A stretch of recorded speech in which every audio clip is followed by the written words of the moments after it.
Assalamualaikum warahmatullahi wabarakatuh. Qala rabbi shrahli sadri wa yassirli amri wahlul 'uqdatam min lisani yafqahul qawli amma ba'du. Puji syukur kehadirat Allah Subhanahu wa taala yang telah memberikan rahmat, hidayah dan inayahnya sehingga kita semua dapat berkumpul dalam kegiatan diskusi dan presentasi pada hari ini dalam keadaan sehat walafiat tak kurang suatu apapun. Tak lupa sholawat serta salam selalu tercurah kepada junjungan kita Nabi Agung Muhammad SAW yang kita nantikan syafaatnya di dunia hingga yaumul akhir nanti. Amin.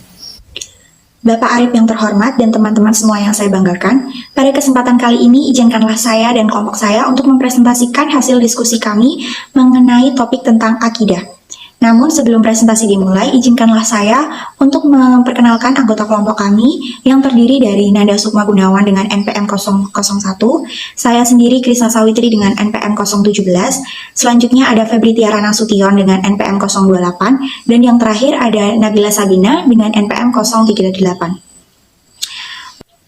Untuk mempersingkat waktu, marilah kita buka kegiatan presentasi dan diskusi hari ini dengan membaca basmalah bersama-sama. Bismillahirrahmanirrahim. Baik, selanjutnya yaitu penyampaian materi yang akan disampaikan oleh rekan saya, Saudari Nabila Sabina, tentang pengertian dari akidah. Kepada Saudari Nabila Sabina, waktu dan tempat saya persilahkan. Terima kasih moderator yang telah memberikan kesempatan pada saya. Perkenalkan, nama saya Nabila Sabina, NPM 038. Di sini saya akan menjelaskan pengertian akidah dan sebutan-sebutan lain akidah di dalam Islam. Pengertian akidah. Akidah secara bahasa atau etimologi, akidah diambil dari kata al-aqdu yang berarti asyadu atau pengikatan, ar-babtu atau ikatan, al-itaku atau mengikat, al-subut atau penetapan, dan al-ikam atau penguatan.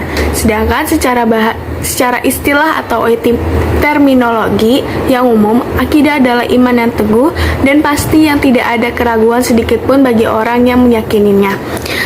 Lalu, terdapat definisi lain yaitu akidah adalah perkara yang wajib dibenarkan oleh hati dan jiwa menjadi tentram, sehingga menjadi suatu keyakinan yang teguh dan kokoh yang tidak tercampuri oleh keraguan dan kebimbangan. Dengan kata lain, keimanan yang pasti tidak terkandung suatu keraguan apapun pada orang yang meyakininya dan harus sesuai dengan kenyataannya. Maka dari itu, akidah Islamiyah adalah keimanan yang pasti kepada Allah Subhanahu wa taala dengan melaksanakan kewajiban bertauhid kepadanya, beriman kepada malaikatnya, rasul-rasulnya, hari kiamat dan takdir yang baik dan yang buruk, dan mengimankan pula seluruh apa-apa yang telah sahih tentang prinsip-prinsip agama atau usluddin. Dari definisi di atas, baik secara etimologi atau definisi secara terminologi, dapat ditarik kesimpulan bahwa akidah itu bersifat mengikat, pasti, kokoh, kuat, teguh, dan yakin. Begitu juga akidah pantang untuk ragu, hanya sekedar berprasangka, harus yakin seyakin-yakinnya. Jika tidak sampai tingkat keyakinan kokoh, maka bukanlah akidah. Sebagaimana ditegaskan dalam Quran surat Ar-Ra'd ayat 28 berikut ini. A'udzubillahi minasyaitonirrajim. Bismillahirrahmanirrahim. Alladzina amanu wa tatma'innu qulubuhum bidzikrillah. Ala bidzikrillahi tatma'innul qulub. Artinya yaitu orang-orang yang beriman dan hati mereka menjadi tentram dengan mengingat Allah. Ingatlah, hanya dengan mengingat Allah hati menjadi tentram. Quran surat Ar-Ra'd ayat 28. Selanjutnya ada sebutan akidah di dalam Islam. Yang pertama ada al-iman, yaitu akidah membahas perkara yang berkaitan dengan keimanan sesuai Al-Quran dan hadis. Yang kedua ada tauhid. Akidah Islam disebut sebagai tauhid karena akidah mengkaji keimanan terhadap keesaan Allah Subhanahu wa taala. Lalu yang ketiga ada as-sunnah. Akidah disebut as-sunnah karena para pemeluk akidah Islam tentu mengikuti ajaran yang dicontohkan oleh Rasulullah SAW lewat sunnah dan hadis. Lalu yang keempat ada as-syariah, yakni meyakini segala sesuatu yang telah ditetapkan oleh Allah Subhanahu wa taala dan Rasulullah SAW sebagai petunjuk utama bagi kehidupan. Yang terakhir, kelima, usluddin dan usluddinayah, yang artinya akidah pastilah bersangkutan dengan rukun iman, rukun Islam, dan nilai-nilai Islami lainnya. Terima kasih. Waktu dan tempat saya kembalikan kepada moderator. Terima kasih kepada Saudari Nabila Sabina. Selanjutnya penyampaian materi akan dilakukan oleh saya sendiri mengenai ruang lingkup pembahasan akidah. Kajian akidah menyangkut keyakinan umat Islam atau iman. Karena itulah, secara formal, ajaran dasar tersebut terangkum dalam rukun iman yang 6. Oleh sebab itu, sebagian para ulama dalam pembahasan atau kajian akidah, mereka mengikuti sistematika rukun iman yaitu iman kepada Allah, iman kepada malaikat, iman kepada kitab-kitab Allah, iman kepada Nabi dan Rasul Allah, iman kepada hari akhir, dan iman kepada qada dan qadar. Sementara ulama lain dalam kajiannya tentang akidah menggunakan sistematika yang berbeda seperti yang terlihat pada layar. Yang pertama yaitu ilahiyat atau ketuhanan yang membahas hal-hal terkait Tuhan dari sisi sifat-sifatnya, nama-namanya, dan af'al Tuhan seperti wujud Allah. Yang kedua ada nubuwat atau kenabian yang memuat segala sesuatu yang berhubungan dengan Nabi dan Rasul terkait sifat-sifat, tugas, dan keputusan. Yang ketiga ada ruhaniyat atau kerohanian, yaitu pembahasan tentang segala hal yang berhubungan dengan alam buka materi atau metafisika seperti jin, malaikat, setan, dan ruh. Dan yang terakhir ada samiyat, yaitu masalah-masalah yang hanya bisa diketahui melalui dalil nakli berupa Al-Quran dan Sunnah, seperti halnya alam barzah, akhirat, azab kubur, tanda-tanda kiamat, surga, neraka, dan yang lainnya. Berbeda dengan dua sistematika sebelumnya, Profesor Dr. Haji Syahrin Harahap MA dalam ensiklopedi Akidah Islam menjabarkan objek kajian akidah mengacu pada 3 kajian pokok, yaitu pengenalan terhadap sumber ajaran agama atau marifatul mabda, yaitu kajian mengenai Allah. Termasuk dalam bidang ini sifat-sifat yang semestinya ada atau wajib, yang semestinya tidak ada atau mustahil, dan yang boleh ada dan tiada yaitu jaiz bagi Allah. Yang kedua tentang pengenalan terhadap pembawa kabar keagamaan atau marifat al-wasyithah. Bagian ini mengkaji tentang utusan Allah yaitu Nabi dan Rasul, tentang keberadaan mereka, sifat-sifat yang semestinya ada atau wajib, yang semestinya tidak ada atau mustahil, serta yang boleh dan tidak boleh atau jaiz bagi mereka. Yang ketiga tentang pengenalan terhadap masalah-masalah yang terjadi kelak di seberang kematian atau marifat al-ma'ad. Dalam bagian ini dikaji masalah alam barzah, surga, neraka, mizan, hari kiamat, dan sebagainya. Baik, selanjutnya pembahasan materi akan dilanjutkan oleh Saudari Nanda Sukma Gunawan tentang sumber, fungsi, dan tujuan dari akidah. Kepada Saudari Nanda Sukma Gunawan, waktu dan tempat saya persilahkan.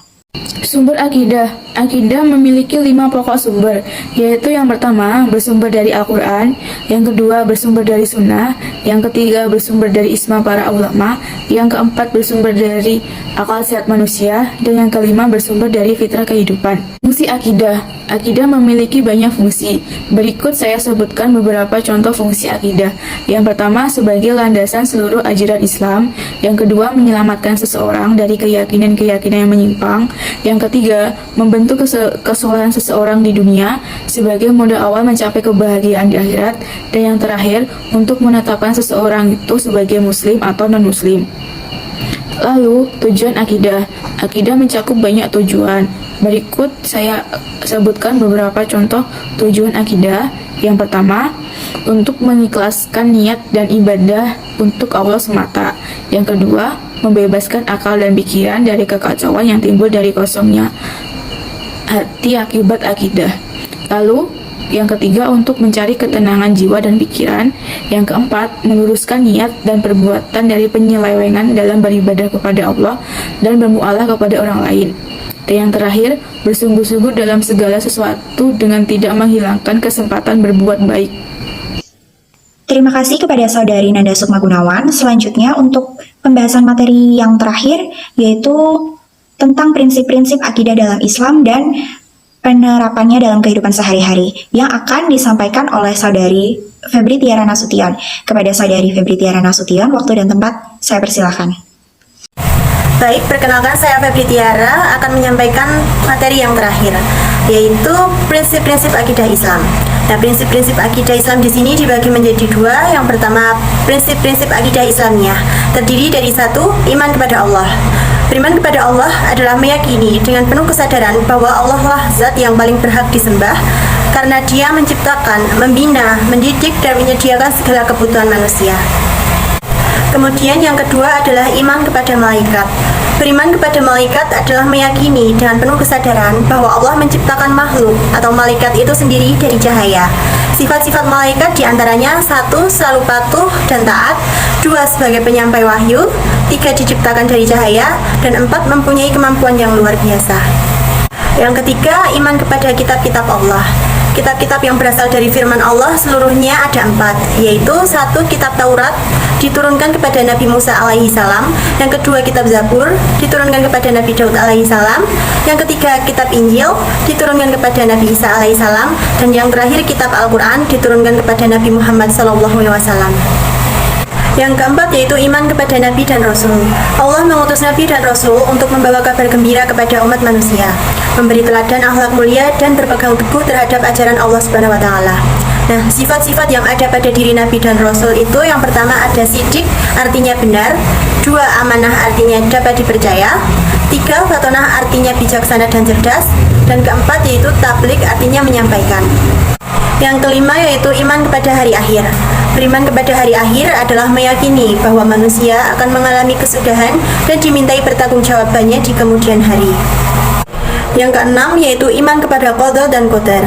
Menurut bahasa, qadha memiliki beberapa pengertian, yaitu hukum, ketetapan, kehendak, pemberitahuan, dan penciptaan. Sedangkan menurut istilah adalah ketetapan Allah sejak zaman azali. Sedangkan qadar adalah kejadian suatu ciptaan yang sesuai dengan penetapan. Iman kepada qadha dan qadar artinya percaya dan yakin dengan sepenuh hati bahwa Allah telah menentukan segala sesuatu bagi makhluknya. Para ulama membagi takdir menjadi 2 macam, yaitu yang pertama, takdir mutlak adalah takdir yang berkaitan dengan ikhtiar atau usaha manusia. Misalnya, ada orang miskin yang berubah menjadi kaya raya atas kerja kerasnya. Yang kedua yaitu takdir mubram adalah takdir yang terjadi pada diri manusia dan tidak dapat diubah-ubah. Misalnya mengenai kematian, kelahiran, dan jenis kelamin. Berikutnya yaitu 3 prinsip akidah seorang muslim. Para ulama sering menjelaskan 3 prinsip yang harus jadi pegangan setiap muslim. Yang pertama yaitu berserah diri pada Allah dengan bertauhid. Maksud prinsip ini adalah beribadah murni kepada Allah semata, tidak pada yang lainnya. Yang berserah diri kepada Allah semata itulah yang disebut dengan muwahhid atau ahli tauhid. Tauhid adalah mengesahkan Allah dalam ibadah. Allah berfirman pada surat Yusuf ayat 40, "Ma ta'buduna min dunihi illa asma'a sammaytumuha antum wa aba'ukum ma anzalallahu biha min sultan ini hukmu illa lillah amara alla ta'budu illa iyyah dzalika dzinu qaimu walakinna aktsaran nasi la ya'lamun." Yang artinya, apa yang kamu sembah selain Dia hanyalah nama-nama yang kamu buat-buat, baik oleh kamu sendiri maupun oleh nenek moyangmu. Allah tidak menurunkan suatu keterangan pun tentang hal nama-nama itu. Keputusan itu hanyalah milik Allah. Dia telah memerintahkan agar kamu tidak menyembah selain Dia. Itulah agama yang lurus, tetapi kebanyakan manusia tidak mengetahui. Yang kedua yaitu taat kepada Allah dengan melakukan ketaatan. Ketaatan berarti menjalankan perintah dan menjauhi larangan. Jadi tidak cukup menjadi seorang muwahhid atau meyakini Allah itu diesakan dalam ibadah tanpa ada amalan di dalamnya. Yang ketiga yaitu berlepas diri dari syirik dan berlaku syirik. Tidak cukup seseorang hanya berprinsip dengan 2 yang sudah disebutkan tadi. Tidak cukup juga ia hanya beribadah kepada Allah saja. Ia juga harus berlepas diri dari syirik dan berlaku syirik. Jadi prinsip seorang muslim adalah ia meyakini batilnya kesyirikan dan ia pun mengkafirkan orang-orang musyrik. Nah, yang terakhir yaitu penerapan akidah dalam kehidupan sehari-hari. Misalnya, 1. Melaksanakan perintah Allah dan menjauhi segala larangannya. Yang kedua, berpegang teguh kepada Al-Quran dan hadis Nabi SAW. Yang ketiga, menjauhkan diri dari segala hal yang berbau syirik. Yang keempat, meningkatkan kualitas ketakwaan kepada Allah SWT dengan sholat berjamaah. Yang terakhir yaitu berserah diri dan ikhlas dalam beribadah kepada Allah. Nah, sekian materi yang bisa saya bahas. Saya kembalikan ke moderator. Alhamdulillah, seluruh materi telah disampaikan. Bagi teman-teman semua yang ingin mengajukan pertanyaan, dapat ditanyakan dalam sesi tanya-jawab. Untuk itu, marilah kita tutup acara diskusi atau presentasi hari ini dengan membaca hamdalah bersama-sama. Alhamdulillahirabbil alamin. Terima kasih, cukup sekian dari saya. Ada kurang dan lebihnya mohon maaf. Wabillahi taufiq wal hidayah. Wassalamualaikum warahmatullahi wabarakatuh.